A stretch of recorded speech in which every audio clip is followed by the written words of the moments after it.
It is written, "Be holy as the Lord your God is holy." What it means to be holy is to be set apart, sanctified, righteous. That means that no one else should be moving you except your Creator. If your Creator moves you to do something, then you do it because you're set apart to do His work alone, not someone else's.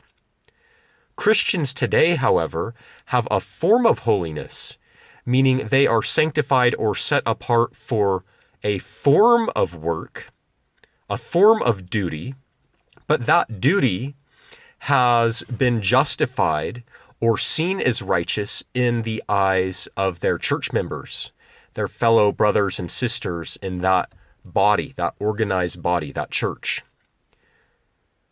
But God has not called us to look righteous in the eyes of men, but that we would be sanctified for His purpose, holy before God.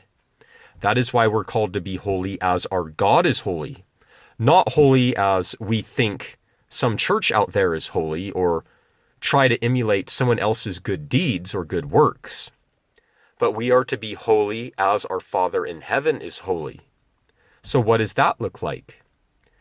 Most people have no idea what it means to be holy before God. They don't know where to start. They think it starts with listening to sermons or getting into a Bible study or finding Christian fellowship, getting involved in a church, getting plugged in. Jesus Christ is alive.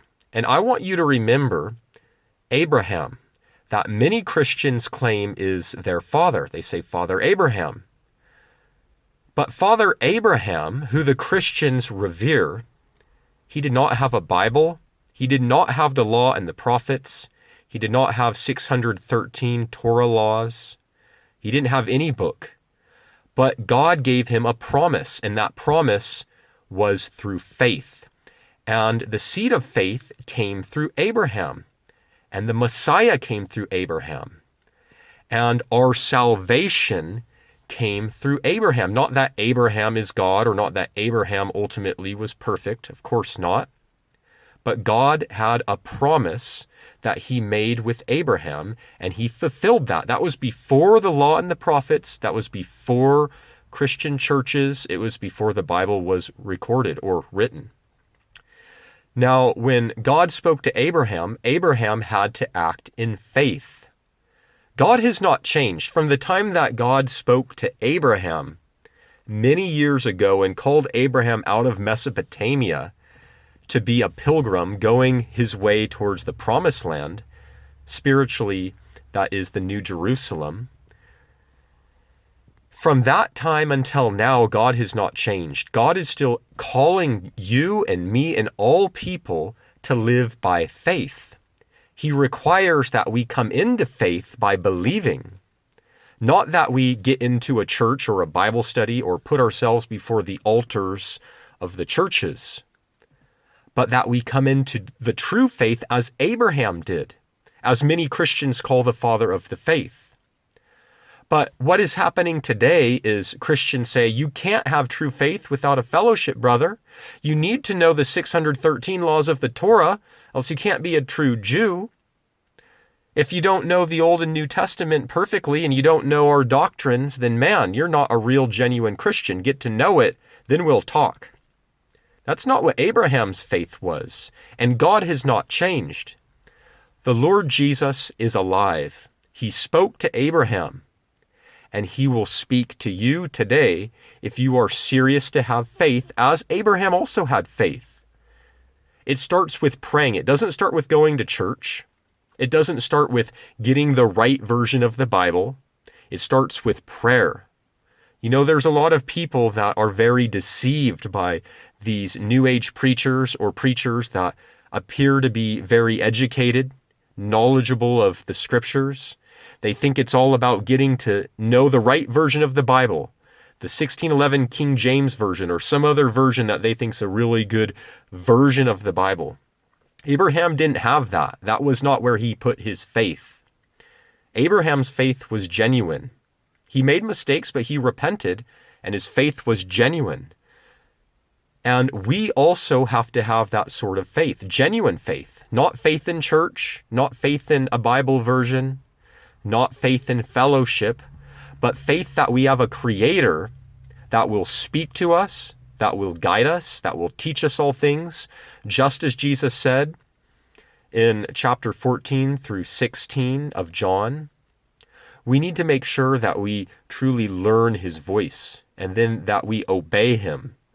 Do we really have faith? Do we know our Creator?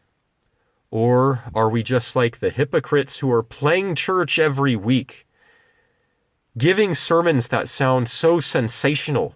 People want to chase after those men. Are we being duped by that? Or do we really hear our Master? Do we have faith as Abraham did? Even if all the elements of modern day Christianity were stripped away from you, would you still have faith? What if you didn't have a Bible like Abraham? What if you didn't have worship music in church as Abraham didn't have that? What if you didn't have a pastor? What if you didn't have technology? Would you still have faith? Because for many Christians, if you strip these things away of modern, postmodern Christianity, they would have no faith left. Their faith is all very fragile and fake. It's very shallow. Our faith needs to be rooted on the rock of Jesus Christ. We need to know him. We need to know the God that we serve. And we need to be diligent to only be moved by him, to be holy. Are you really holy? Do you know the God who is holy?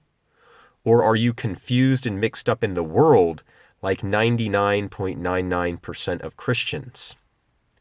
It starts with prayer. Say, Lord Jesus, show me who you are. I want to know you. I want to obey you. I want to follow your way. I want to enter into your kingdom. Pray prayers like that, and you'll start going the right way. Say, Lord, sanctify me. Make me holy for your purpose. I don't want my sin anymore. I don't want to do anything that's against you, Lord. I want you to be my Father. I don't want to have any iniquity, any sin in my life.